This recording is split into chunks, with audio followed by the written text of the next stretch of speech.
does work. Look how cute the little deer is. Let's see if anybody else comes out. They came out from over here. Over there.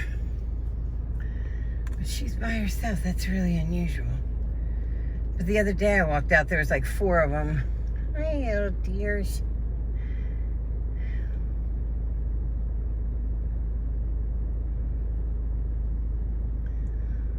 Let's see if any more come. She's like, yeah, I'm just gonna eat again. Ignore this lady, she's far away. Aw. So cute. I've seen so many deer lately up on 95. Oh, my nose itches. Like if you go up on 95, you'll see like all these deer. You'll see all these deer and they're right like off 95, like literally, I don't know how they live. Okay, so this is like a populated area. It's not like the Poconos. It's not like down by my house where if you see, you don't even see deer near the road in my house too often because there's so much woods. Maybe that's why, but there's so much woods that they have plenty of places to go. So you don't see them like that. You just don't see them like that. But down here, I'm in an industrial park. That's where our office is.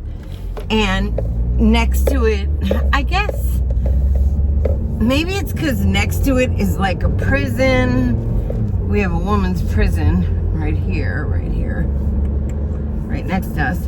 And then there's like where all the buses, like a bus depot, and then like some metal works with lots of big trucks, I don't know, and a quarry thing. But it's like so much traffic and so many people. Like I would think that deer would be like, meh, stay away from me, you know. So, that's what you would think. But that's not real. There's like tons of traffic and like stores and like stuff, and it's not like a quiet neighborhood or anything. And yet, and 95 is above everything up here, you know, it runs above everything. So you would think to yourself like, oh, there wouldn't be deer here. Why would deer be here? But when I go up on 95 and start going down south, like towards my house, like right in Wilmington, not at, right next to 95. Yeah, so anyway, it's just weird to me that these little bands of like grass and trees that are in between like the two 95s, like 95 south, 95 north, no, south north. Yeah, that's where you see these deer. And sometimes there's like 15, 16, like a herd of deer in these little alcoves of grass. And to be honest, like I've seen more deer hit by me, but down here, it's like I see more live deer. It's so weird. Here, I'll show you. Okay, so I'm going down 95, right? See these little patches of green? Like this? This is Wilmington, but this is like this little patch of green that's like in between streets, you know what I mean? The other side of 95 is right on the other side of this. But this is where they live, down in here. It's crazy.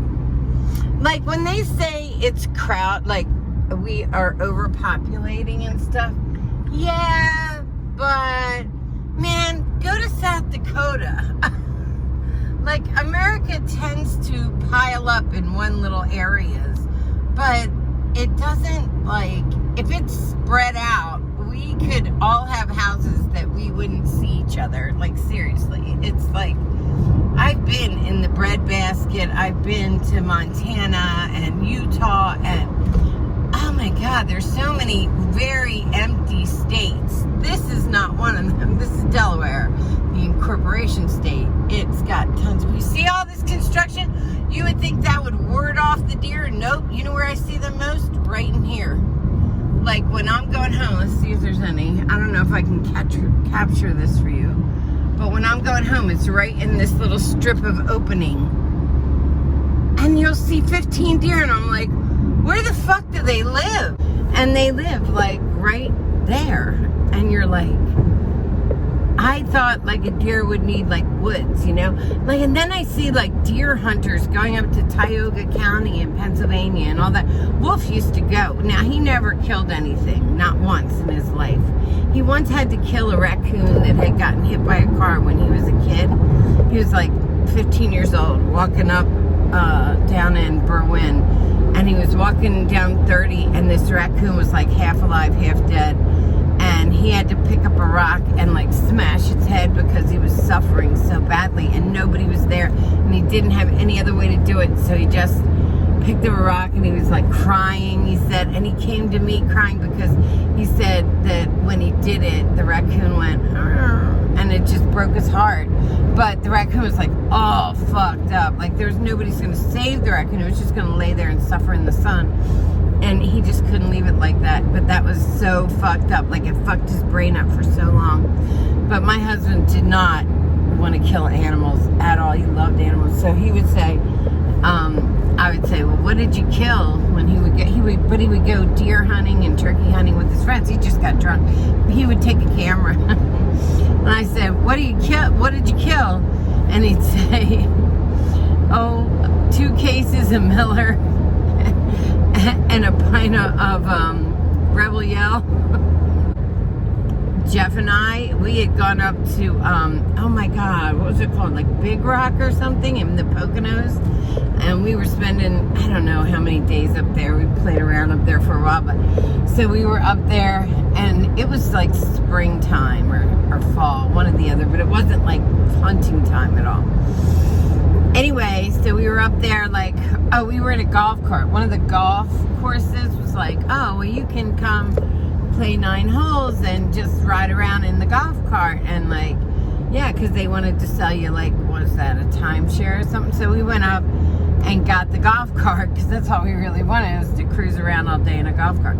So we did that, and that was actually really fun to ride around in a golf cart. But there's no doors or anything. It's just a top and then poles and then the little motor thing. So you're open and exposed, and we come around a corner, and this is in the Poconos now, and there's all these fucking deer, and I mean all these fucking deer. And Jeff just stops because they're like in the road and all around, and the minute he stops, they're like, food? I swear. So they all turn and start coming over to the golf cart. And Jeff's like, no, like, oh my God. And he like tries to maneuver, but there's too many.